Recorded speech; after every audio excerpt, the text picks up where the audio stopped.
All right, everybody, we're getting started here. KBO Chats live. I'm your host, Sam Pasco, alongside Eric Holtman. We're giving you everything you need to know about KBO from the fantasy perspective, from the betting perspective, from just being a fan perspective. We're here to break it down. Brand new week, off day yesterday. That's how the KBO goes. 6 games.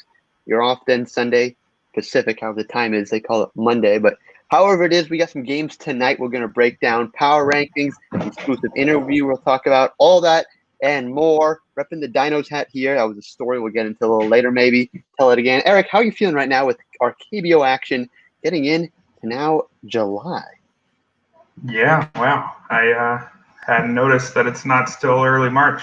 Took a few months off from the world here, but yeah, we're really moving along. It's a very, very busy time in the fantasy baseball world these days, with MLB looking like it's coming back.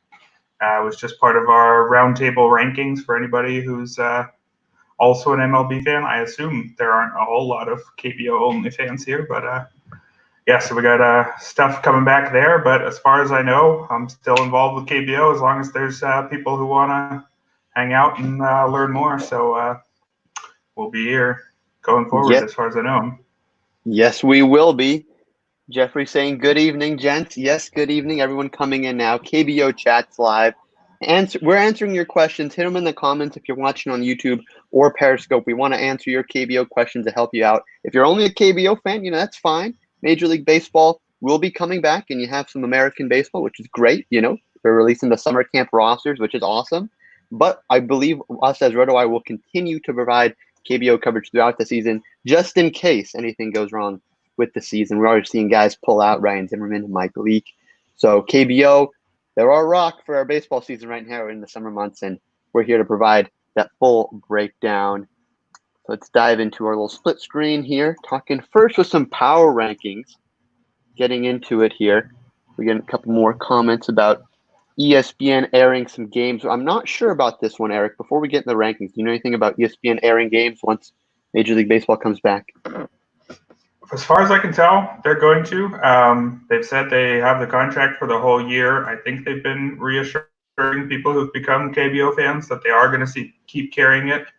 Obviously, it happens at a time that doesn't conflict with their main stuff. Mm-hmm. I think there's a chance it might get moved off, at least to ESPN2 or maybe just online. I don't know anything for sure. There's a chance it gets bumped to a lower priority, but as far as I can tell, it's going to keep happening all year long. That should be great. The timing isn't great, but they do have ESPN Plus as well if they do want to move it to the streaming-only platform and to battle that streaming wars, giant Netflix, all that going on. So we will have a continuation of KBO games in some form with ESPN. Barry, welcome in. Let's dive into our power rankings. I'm repping the Dinos hat here. Talk to me, Eric. How are we feeling number one? Are we still confident after another series as our clear-cut number one team, the NC Dinos? Yep, still number one for me. They had a solid week. They're kind of back from one of their only poor stretches of the year. Especially, beating the Bears 2 out of 3 yet again. They've taken 2 out of 3 all 3 times they've met the Bears.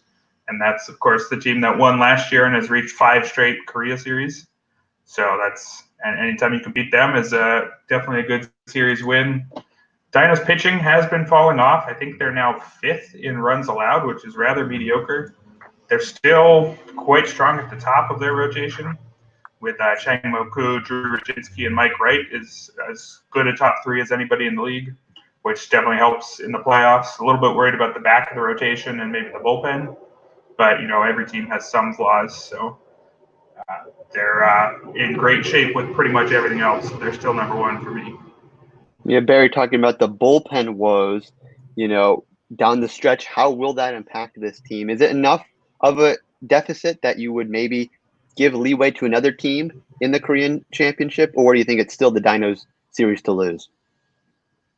I would still have the Dinos favorites, but I'm a big fan of this Kiwoom team. I think they're deep at the top of the lineup. They've got some pretty good pitching, at least at the top with Eric Gilkish. Wante Choi's pretty good. He's supposed to be their number 3 guy once Jake Brigham comes back. So the fact that they're doing all this with just one foreign player, since they don't have Addison Russell yet and won't for another month or so, definitely bodes well for them down the stretch. I don't think you could make a case that they're the number one team right now, but I wouldn't be at all surprised if, say, by early August, maybe even sooner, if they do spend a week or two at the top. And I believe the Korea series is happening in Kiwoom Stadium because they have the lone dome in the KBO. So that could be a factor if they manage to reach the final round. Yes. I mean, I wanted to ask, what would it take for this Heroes team to really be a new number one? We're seeing in the standings only 2 games really separating them in terms of wins, or 3 games back. I mean, it seems like each time we check in here with KBO Chats Live that the Heroes are getting closer and closer with the Dinos. And that's impressive when you consider the foreign player, the lack thereof foreign players. But what do you need to see from this team for them to really make that jump to be a number one, better than a Dinos team? I don't think you need to see much more than they've been doing. You just need the Dinos to get a bit cold. I mean, the Heroes have won, is it 9 of the last 10, something like that, maybe even more. They've coming off 2 shutouts of the Tigers in a row, and they swept the Twins last week. A 5-1 week against 2 playoff teams is quite a strong week. If the Dinos had slipped up at all, I think you could put Heroes in consideration. But as long as the Dinos keep beating up on even good teams, they still have the lead, at least for now. Yeah, you look at what they've done. 9-1 in their last 10, 2-game winning streak. Little hiccup here against the Tigers on the 26th, but hey, it's okay. It's okay when you consider what else they've done. So moving on to other teams now, the Doosan Bears, LG Twins, and the Kia Tigers is rounding out our playoff kind of bracket here. For those that don't know, the top 5 advance to the playoffs. So talk to me about this Doosan Twins Tigers matchup. It's holding strong with these 3. We haven't seen anyone crack into that 5 spot, but Doosan has fallen from as high as 2 now down to 3. Yeah, the 2 through 4 had kind of been bouncing around for a few weeks, but it's actually the second week in a row I've kept them in the same order. The Bears, they lost to the Dinos yet again, only took 1 out of 3. No real shame in losing a series to the Dinos, but you're not going to move up if you do that. The Twins, I really thought I was going to drop them to at least 5. They lost 7 in a row. 6 of those were against a pair of good teams. They were playing the Heroes and the Bears last weekend, so you wouldn't necessarily expect them to cruise through, but you gotta at least put up a fight. But then they won both games over the weekend, and the Tigers lost both, and they went only 1-3 on the week, so I couldn't justifiably move the Twins down to 5, but they're as close to 5 as they've been all year. They were as high as 2 earlier, so the gap between them and the Tigers is definitely shrinking. And I actually think the Lions are moving up right on the fringe of the playoff race. I think you could almost say it's a tier from 4 to 6 at this point. It used to be a tier from 2 to 4, but I think the Twins have dropped a bit. The Lions, they just keep hanging around. They didn't face good teams last week, but they keep beating them. And they've got the Wyverns coming up next. They could really be right on the doorstep of the playoffs come next weekend. Starting Friday, they'll have a series against the Twins, which I think is going to be a really interesting one, assuming the Twins keep struggling. I do think the Lions are the only bottom 5 team with a good chance at breaking into the top 5. I would still expect them to finish 6th, but if you're looking to root for an underdog, they're the one who might get there. Yeah, I'm eyeing this Kiwoom series, because when you talk about the Lions, I kind of lost interest in them a little bit because they lost Tyler Saladino, who's kind of going to be their MVP candidate. But you're saying they've been right there with that lack of the foreign player, very similar to Kiwoom. Do you think this Lions team has enough to kind of make up for that loss? Because we're seeing Kiwoom being strong with just Jokic as the only American. Do you think the Lions can still do that, or do you think that will eventually catch up to them? Yeah, I still don't think they're one of the top 5 most talented teams. Just pretty short on star power on both sides. But they just keep beating good teams. They really have a pretty respectable record against playoff teams. So as long as they keep punching above their weight, I think you got to consider them at least a fringe contender. You can see their last couple of games here on rotowire.com for all our records. That's Sam is in Samsung, not as in my name. That's a little abbreviation we got here when you're searching on our little player team tool here. So wrapping up the 10 teams, the top 10 teams. There's only 10 teams. The KT Wiz, Lotte Giants, and the Wyverns. We'll talk about the Eagles, class of their own at the bottom still. But Giants, 8th. I mean, when you consider they have Dan Straley, one of the best guys in the league, on the mound, are you surprised that they're this low, this late into the season? No, they were quite bad last year. I think they were last. If they weren't last, they were second last. So even the fact that they're respectable this year is a step up. But they don't hit enough. Daeho Lee is a good hitter, but he's old. He's like 38 or something. Asap San was the guy I highlighted this week, who's been their best hitter. He's not good enough to be the best hitter on a playoff team, though, but he's productive. They're just not enough star power beyond Straley to look like a real contender to me, though they do, since they have, at least one good pitcher in him, and they have some good relievers. So it seems like they stick around against more teams than you'd expect, but I expect them to fade down the stretch. We're looking here in the comments section. We're always taking comments here on KBO Chats Live. Little maybe a Twitter battle here between Sean and Barry, some longtime viewers here. Sean talking about the KT Wiz. We talked about the Lions. We like them. But, Eric, let me get your thoughts on this Wiz team. They've been rolling the past couple of weeks. Right there, one spot below the Lions. How far is that gap between 6 and 7? It's not huge. The Wiz, from early in the season, we saw that they could really hit and could really give up runs. They're still that same team. They're 3rd in offense and 9th in pitching. You'd rather a team have one strong suit and one weak area, because all you have to do is sort out the area where you're weak, and then suddenly you're mediocre in one side of the ball and strong on the other. So in theory, there's more upside with them than the Lions, who are basically middle of the pack in both. And as you're highlighting right there, Mel Rojas probably is the MVP at this point, at least the best hitter. You might give the overall award to Chang Mo-koo, the excellent diagnosed pitcher. But Mel Rojas just keeps hitting so many home runs. He's got 4 more than anyone else. It's basically a homer every other game for the past 3 or 4 weeks. So when you've got him leading your lineup and Baek-ho Gong right in front of him, who's maybe the best young hitter in the KBO, he's just 20 years old and can do basically everything at the plate. That's as good a core as you're going to get. They need some more pitching. They do have William Cuevas back. He missed some time. So that's something. Odrasamar Despaigne has been good in the past if he can stay good. There's just not much depth in that rotation, though, and I think that's ultimately going to keep them out of the playoffs.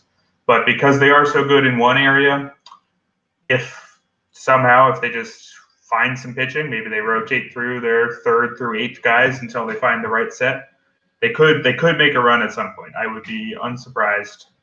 They do seem to have probably the most upside of the bottom 5 teams, but the pitching has just been so bad over the course of the year that you can't have them much higher than that. Yeah, I remember early in the year, they'd given up 2 games when they had the lead going into the 8th inning. I mean, that's just unacceptable for a team that's really trying to compete like the Wiz were and are now. Barry here talking about their bullpen, some 0-run support as well. Get some more comments here. Jeffrey mentioning Ramos, kind of going back up to the Twins. Still hurt, not 100%. LG was a team that we thought, could maybe vie for that number 1, number 2 spot, but they have, struggled recently. What do we think about Roberto Ramos going from one MVP and Mel Rojas Jr. with the Wiz to another MVP with the Twins? Yeah, I mean, it's hard to say he looks the same. He's hitting 188, 308, 219 since returning from his injuries roughly 10-ish games ago. And that's not at all what you want from your foreign hitter and a guy who looked like an MVP earlier in the year. Obviously, I'm not a doctor, not going to diagnose him with anything from across the ocean, but he certainly doesn't look right to me. We're checking out some of his game stats here, rotowire.com. Got to plug the site. Got all the stats here. Yeah, I mean, this is just, you see the didn't play, and then you're seeing what, 2 multi-hit games? I mean, that is not what you like to see from a guy that, has a 336 batting average right now. So definitely kind of falling down a little bit, and you see the Twins falling in the standings and in our power rankings because of that. And speaking of falling down, falling way, way down to the Hanwha Eagles, a class of their own at the bottom. Eric, ask it every week. Is there any potential here with the Eagles to roster any guys, any sort of bright spot here? Or is there 12 wins and 36 losses? The only thing you have to know about this team. Yeah, I mean, they got 2 wins last week. That's not bad. As I noted there, they don't have a single winning week all year, and they only have one where they went 500. So that tells the story just about as well as it can. It's possible that they're not in a tier of their own anymore because the Wyverns are really struggling, and they're only 2.5 games up on the Eagles. I do still like some of the Wyverns players. Sungwon Moon, the pitcher that I highlighted this week, has some pretty strong peripherals to back up a good ERA. And Jamie Romack and Jung Choi are a pretty decent pair in the heart of their order. The Eagles don't really even have that. So I would still say the Eagles are an even friendlier matchup than the Wyverns by some margin, but the Wyverns have to start winning some games if that's to stay true. Yeah, you look at the standings. In the last 10, the Eagles actually have more wins than the Wyverns in the last 10, which is not something I thought we'd be talking about. I mean, the Eagles, when you consider what they did with cutting their foreign player, Jared Hoying, and now waiting for Brandon Barnes, it does seem like they are a dumpster fire, as Barry's pointing out. But maybe they'll be joined at the bottom, like you're saying, with the Wyverns coming up. Typo there, Hanwha. Yes, Hanwha, a lot of mistakes, a lot of oops with Hanwha overall. But getting to see some of these other comments, wrapping up our power rankings.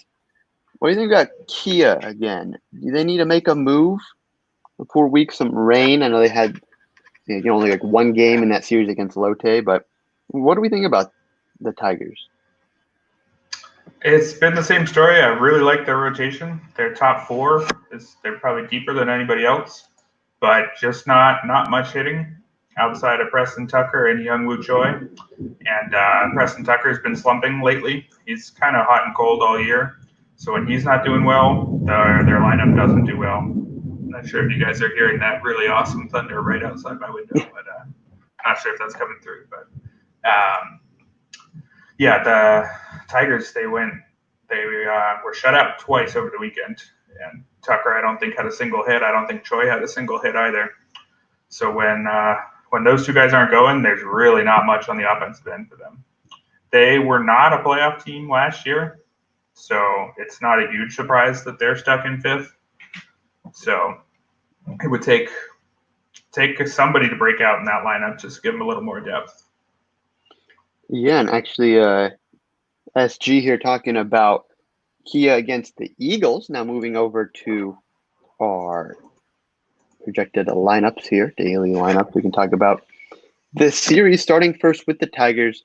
Yes, I picked Tucker for daily fantasy the past couple of days. And I picked him again today just because I don't see how it's possible for a guy of his talent to, go on such a cold streak. But that's been the story all year. He's hot, so hot, and then he's cold and just so cold.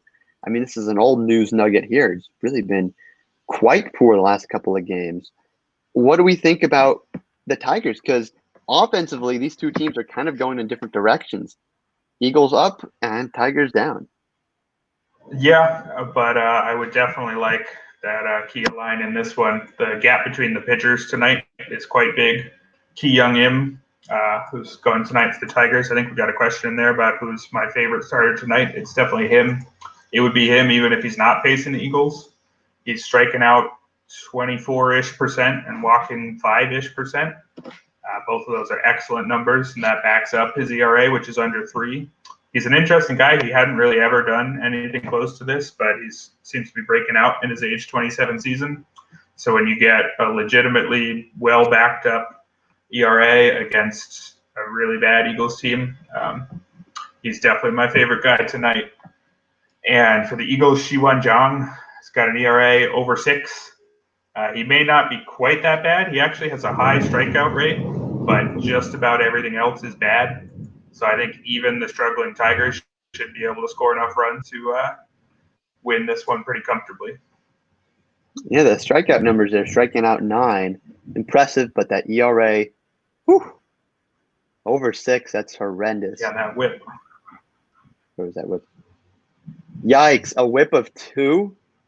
For those that don't know, whip is Yeah, walks, hits it's per innings. not good.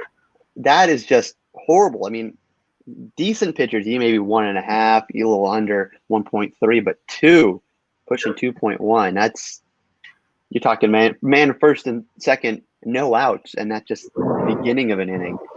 And yeah. I mean, it seems like the Tigers -1.5, like our comment said, and you're talking about pitching matchup. Seems like that could be a lock. But I am surprised that he's your favorite pitcher when we do have Dinos pitcher Mike Wright on the bumper. So our comment here, Sean, shouting him out here. Going over to the Dinos Lotte series. Why are you turned off by Mike Wright? Because it seems like you're going to be a good matchup against the struggling Lotte Giants offense. Yeah, I like Mike Wright. I just think Im is pretty much he's better in ERA, better in strikeout rate, better in walk rate, and has a better matchup.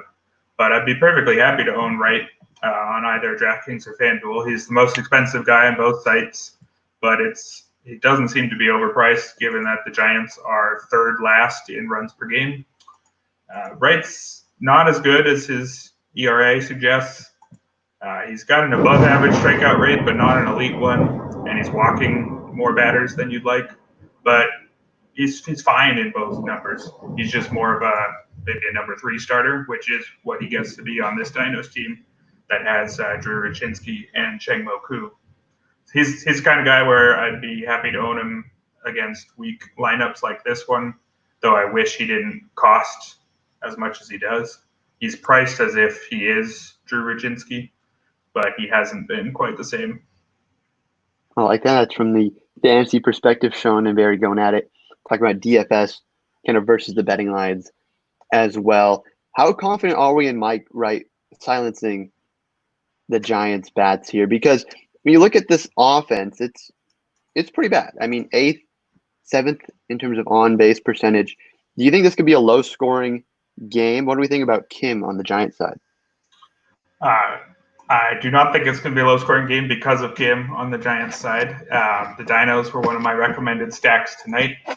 Kim, he's a 35-year-old who's thrown less than 30 innings in his career. He had made just like 2 appearances in the last decade. He actually spent some time as a hitter. And he's actually listed as a hitter on DraftKings. He's listed as a first baseman. But I looked it up, and unfortunately, you don't get pitching points for hitters on DraftKings, so you can't be clever and roster a third pitcher by having him as your first baseman. Not that you would, because he's got essentially no track record and is facing the best lineup in the league. He's been okay-ish as a reliever this year, but as you're showing there, he's never gone deep into games, so I doubt they're even going to ask him to go more than 2, maybe 3 innings tonight. The Giants do have a good bullpen, but I highly doubt they're going to have good relievers in innings 3 through 6. So I would expect the Dinos to put up some big numbers today. I'd be happy to own most of their hitters tonight and in the third game of the series against Adrian Sampson. But we're going to have an awesome matchup in the second game between Dan Straley and Cheng Mo Koo, who've been the top 2 pitchers, probably, maybe 2 of the top 3, along with Eric Jokic. So that one's going to be a very exciting game and probably a very low-scoring one. You're definitely not looking at the Giants-Dinos matchup tonight per se, but tomorrow could be a good one. I like the insight. That's the only insight you can get here on KBO Chats Live, that he was a 2-way guy transferring back and forth. I mean, I wrote opener here. I mean, whenever I hear someone going, only a couple innings career-wise, and then he's getting a start, I think, Sergio Romo, Tampa Bay Rays, getting that opener look where he's not going to be going deep into games and then not giving you good fantasy production. I mean, these aren't great FanDuel numbers right here. So, I mean, -8. I mean, when he's bad, he can be bad. So, something to look out for. I like the insight. Moving now to, just jump right into the best matchup, I'd say. I think you would agree. Doosan Kiwoom. This game's on ESPN tonight. Maybe not the best pitchers on the mound, but I think this could be a pretty interesting series for second place. Yeah, it's a great series. Both teams very close to each other. Pretty clear 2 and 3 for me at the moment. And I think it could be a pretty high scoring series. The Heroes do have good pitching, but they don't have the best pitchers going in any of these three, and neither do the Bears. Tonight is a matchup between lefties that I don't trust all that much. Sung-Ho Lee, who you're showing now for the Heroes, has actually had a few good outings in a row, though his overall numbers are pretty unimpressive. Not a ton of strikeouts, and again, even after the couple good outings, his ERA and WHIP are still pretty mediocre. He is a lefty, which does help against the Bears. The Bears, with Jose Miguel Fernandez, J.L.O., and Jaewon Kim in the heart of their order, are all left-handed with their top 3 bats. But I wouldn't trust Lee tonight. Given that he's been okay lately, maybe he's a contrarian play. I'd be pretty happy with some of the Bears' bats tonight. Kyungmin Her, who's been their leadoff guy the last couple games, he's having a pretty good season and is pretty cheap on both sites. He's somebody I recommended on my cheat sheet today. I also wouldn't mind using the Heroes bats tonight because Hee Kwan Yu for the Bears, he's kind of an enigma to me. He had pretty respectable numbers until getting blown up recently, but he's striking out like 7-ish% of batters. It's like well under half of league average. He basically seems like he doesn't even try to strike guys out. And it's not that he avoids walks either. He's right about a league average walk rate.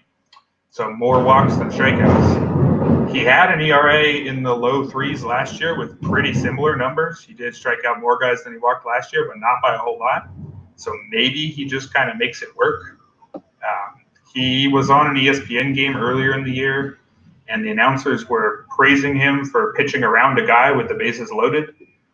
He walked that guy, walked in a run, but then got out of the inning. So maybe he's just that wily veteran type who outperforms his peripherals. But he also had an ERA over 6 a couple years ago, so maybe he's not, and maybe he's just lucky. So in any case, I'd be happy to own Heroes bats against him tonight.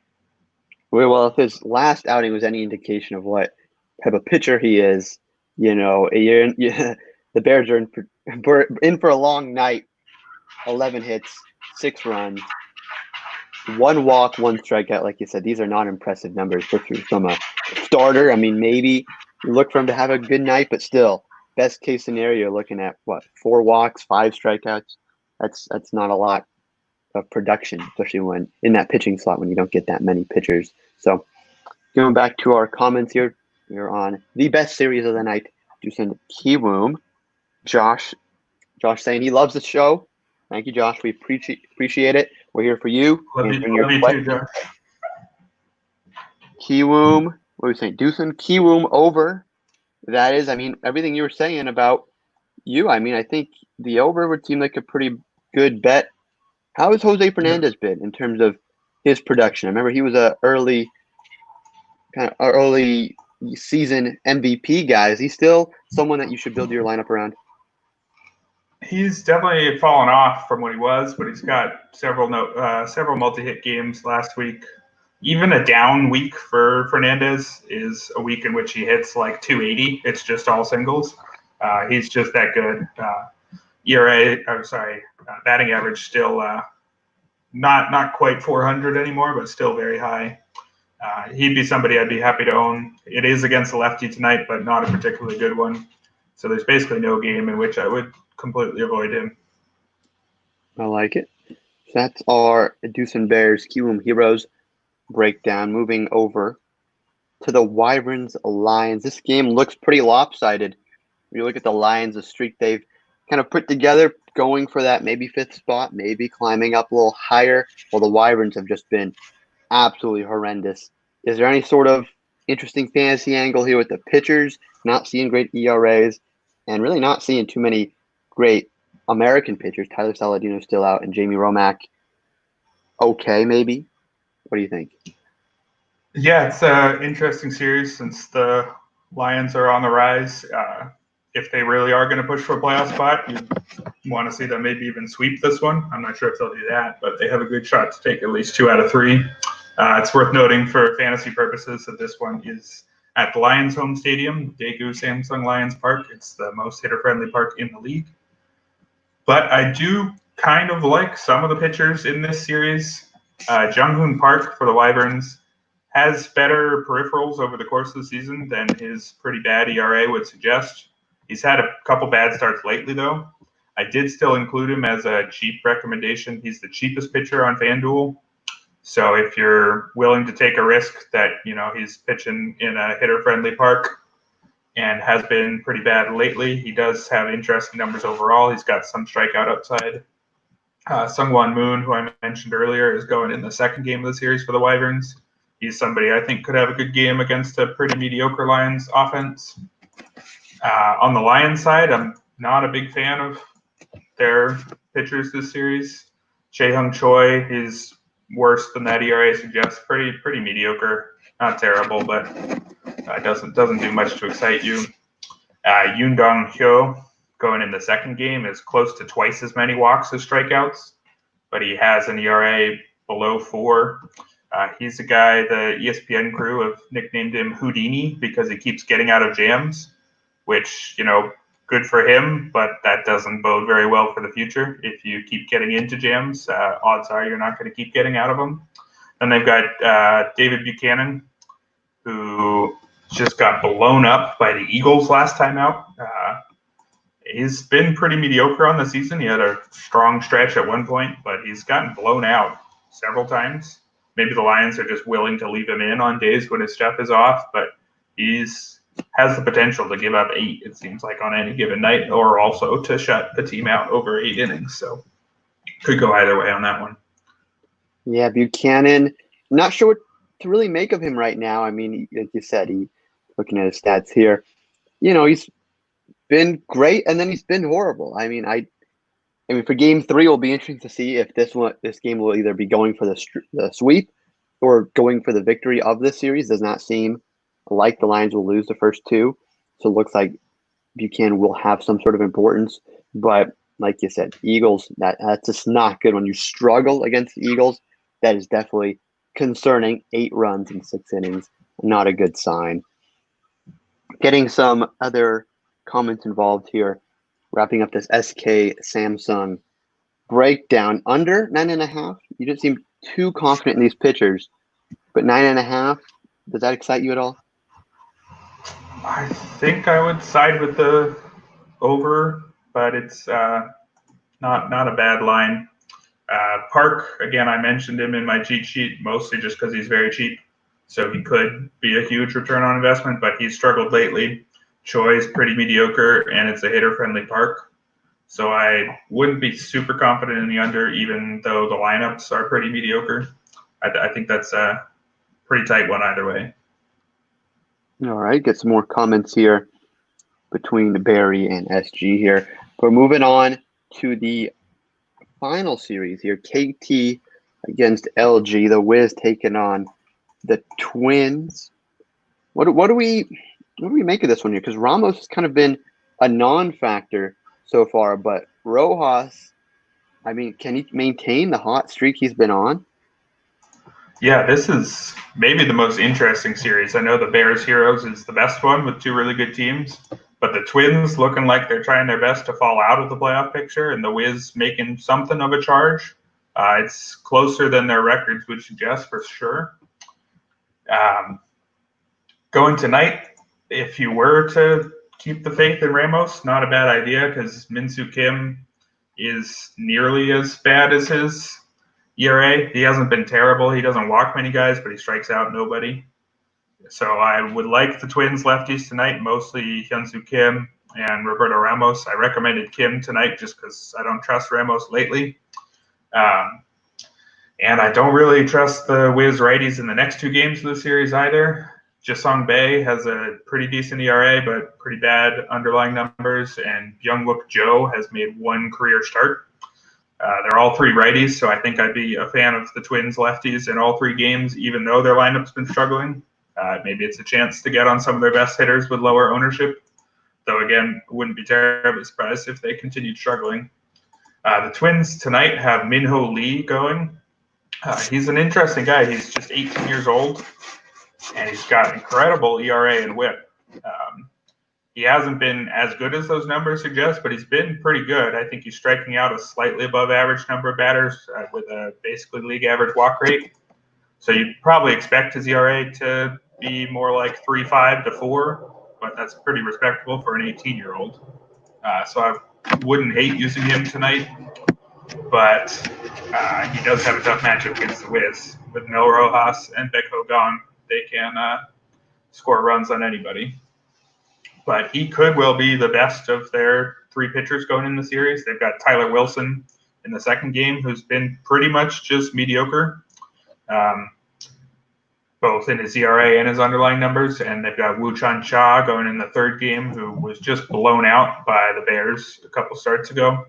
So could be worth looking into Lee as long as he remains cheap, even though I don't necessarily fully trust him. And it's not the easiest matchup for any of the Wiz bats, but Rojas and Gon are basically usable against almost everyone.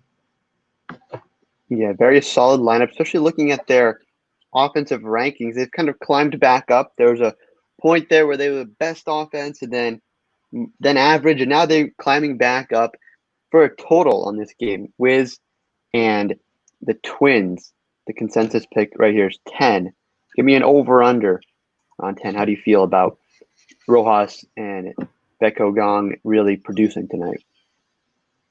I think I'd go over, assuming the game happens. I think that's the one that's a bit of a risk for rain, which is something to keep an eye out for people setting fantasy lineups. Because Lee has been good, but he's young, and like I said, those two could score 6 runs on their own, and Min-Soo Kim is quite likely to help that over pretty well. So I think I'd side with the over there if the game goes through. Hopefully it does. We're getting a lot of debate here. I've been monitoring it here about this best series of the evening, Doosan and Kiwoom. Having some debate here about, you guys have so many comments here, it's hard to keep track, about who you give the edge to. We kind of glossed over that because, it is such a great series. You don't want to disrespect either team. But who do you give the edge to in game one? I know we got coming in game 2 and 3, but for game 1, tonight on ESPN, who do you lean towards? It's very close. I think the Bears have maybe a better lineup overall. The Heroes have been playing so well lately, though, and Lee he's coming off his best starts of the year, whereas Yu is coming off by far his worst. The Heroes are without Ha-Seong Kim, their star shortstop / third baseman, who could well be in the MLB next year. So that's a big blow. That could tilt things towards the Bears. But the recent form slightly tilts things towards the Heroes. I think if I was forced to pick, I'd lean Heroes, but it's very close. So I wouldn't disagree very hard with anyone who took either side there. Yeah, a lot of great debate going on here. Another question that's been floated around here by Jeffrey going to another interesting series is the Lions Wyvern series, there.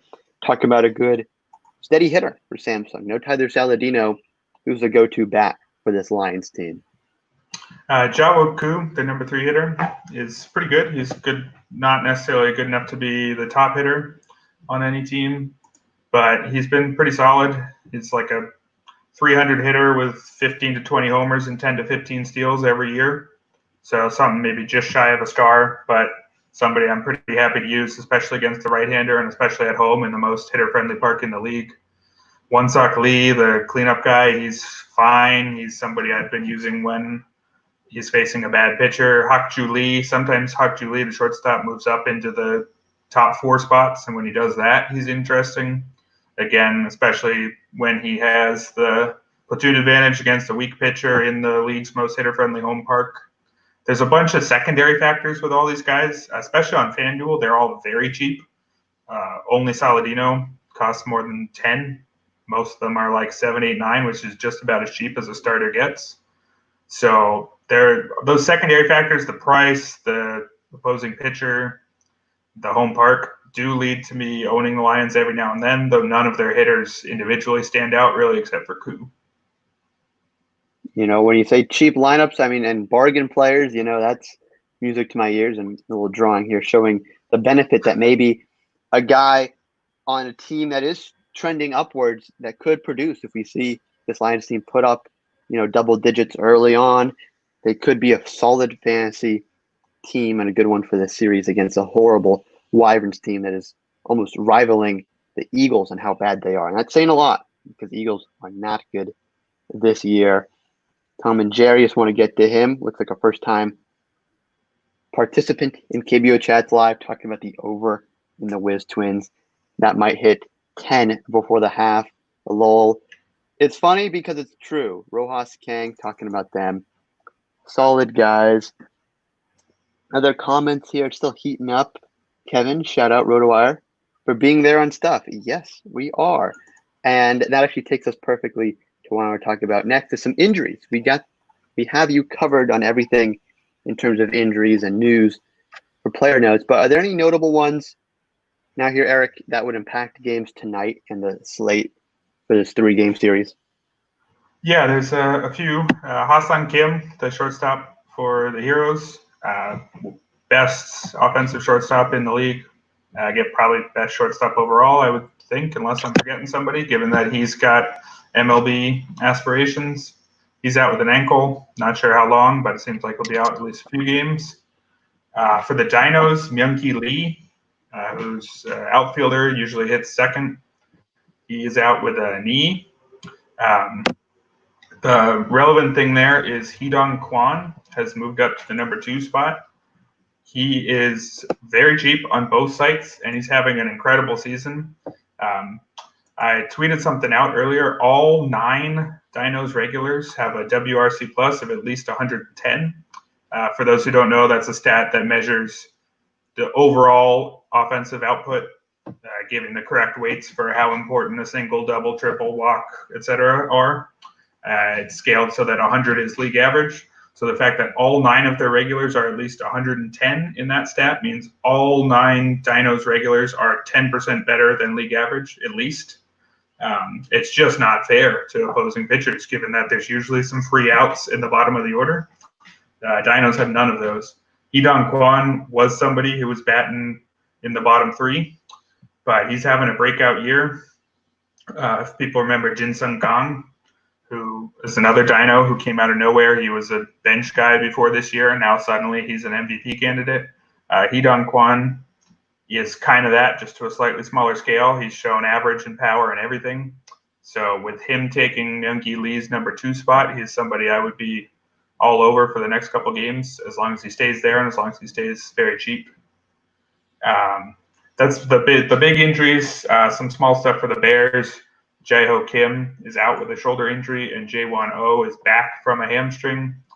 The Bears, very deep lineup, but they often have some cheaper players batting in the 1, 2, or 3 spots. So they're guys to keep an out for if they're facing a weak pitcher. Usually end up on one of the cheaper Bears. So that's now Jae-Won Oh and not Jae-Ho Kim anymore. I like that. Another injury I want to mention, not actually impacting this slate of games, but potentially later in the week, was Ricardo Pinto. He's quietly been a great bright spot for this Wyverns team that has been struggling. What do we make of his injury?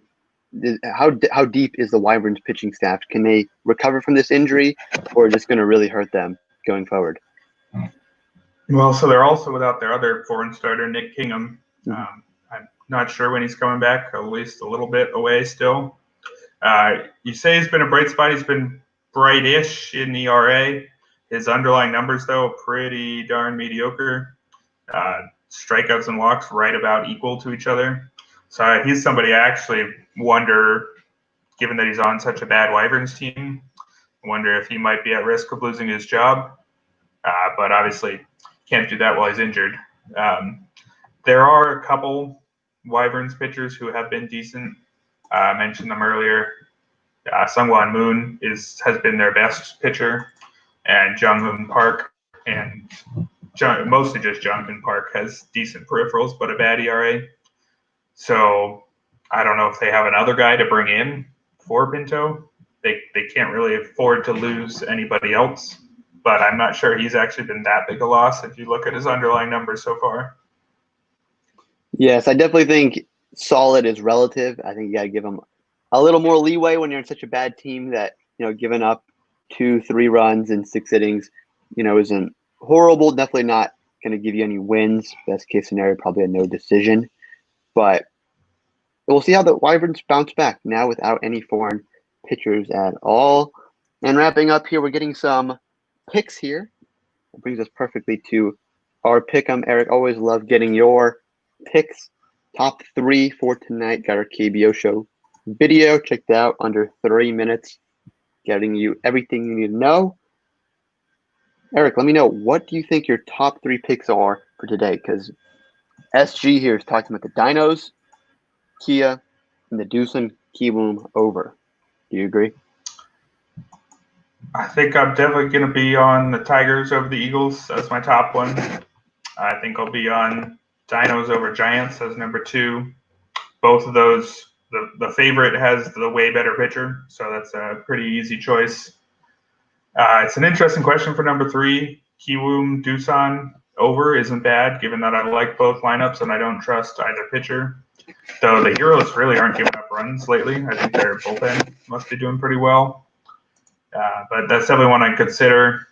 Could consider Wyverns Lions over, but they may not have the lineups to necessarily get there. Could consider Twins over the Wiz too. That's another good one. Just because Min-Soo Kim for the Wiz has been pretty bad, though again Twins have been really struggling lately, so that's tougher. So I definitely think it's Tigers and Dinos, and then a big step down to my level of certainty for any other pick. Yeah, Barry here talking about the Twins, LG, and Sean. We got a funny guy here talking about any team versus the Eagles, any team versus SK, and then, of course, the Dinos. Gotta say, that's probably a pretty good strategy. Wouldn't you agree, Eric? I mean, Yep. These teams are pretty bad, and I guess the Dinos, which are pretty great. Yep, pretty much. I think that'll suit you pretty well. I mean, in theory, I do prefer the Wyverns pitcher tonight, and even though I've said some good things about the Lions, I don't love them, but I think he'll do pretty well if you go with that strategy pretty much every night. Sounds pretty good. Very liking that as well. And that's just about everything. Do you want to shout out our interview we did, a little email interview with Aaron Brooks? Not seeing him on this first 3 game slate, but we'll see him a little bit later as well. 9 questions with him. It goes by pretty quick. Made this graphic myself here. Hope you'll like that. Showing all the teams he's played for. And now in the Kia Tigers, now overseas. Checking out some of his story, kind of his thought. And of course, I loved asking him about, could he play at, 9 in the morning, so that way it would align with Eastern time, so we could get some regular hour baseball. But I don't know. How have you been watching a lot of the actual games? Have you been staying up till 4 a.m. Eastern, Eric, to actually catch some Aaron Brooks action? So I've usually been staying up so that I can set my lineups so that I can do my job right as a daily fantasy analyst, and then falling asleep and then watching either in the morning. Sometimes I'll watch in the evening, especially if I know it was a particularly good game, because I want to be able to focus on my writing first and then watch the game. So I usually know what happened by the time I watch, but I've caught every game so far, except for one that somehow didn't show up on ESPN Plus or whatever. But usually everything on tape delay. Earlier in the year when they did a couple of those that started at midnight Central, I was able to catch them live, but they unfortunately, I think they go away from that over the summer. Mm-hmm. So it's been all tape delay for me, but it's been fun nonetheless. Yes, this KBO ride's been very fun. And speaking of that, we're getting some comments about the Dinos hat here. Told the story last week, but I don't know if everyone heard that. Break that down real quick. So the NC Dinos, they sent out this on the internet, recall fan projects, where you take a picture of yourself, you fill out this little application, and then you can put your face as a little cardboard cutout in the stands. Since there's no fans in all these stadiums, the Dinos did this great thing where you can put your little face on there. They had one of the ESPN broadcasters right there behind home plate. I was, I think, 1 row back and like 3 over, so I was on the screen like for each pitch, but you couldn't quite tell. You kind of had to know what you were looking for. And then the first 20 people that submitted got a jersey, and I think I was actually 21. So instead, they just sent me the hat, which I'm loving because the jersey, you wouldn't really be seeing any of this for the show. But here you got to rep the Dinos Right. hat because we had the little RotoWire hat. But I thought, mix it up with the Dinos just because they are just so good when you consider what they've been doing offensively and then also defensively with their pitching staff. All around a great team. Not playing favorites, but do want to mention the Dinos number one as of right now. And you could say I have a hat for the number one team. And that's just, if the Tigers were to be number one, I'd have the hat for them, but they're not. So as of right now, that's what we have going on. Big thanks to Kevin liking the dope hats. Eric, maybe we'll have to get you a hat. I know, I kind of like the headphone look, but maybe. Yeah, I'd take a hat. Can I wear a hat over these or under? I don't know. I'd take a hat for sure. They've got a nice hat. Yeah, that'd be great. Barry asking about our schedule. I believe we are every Monday and Thursday previewing the 3-game slate coming up. And then, Eric, can you tell us a little bit about the Discord? You mentioned that a little bit. Where can these fans interact beyond just Twitter and the live stream?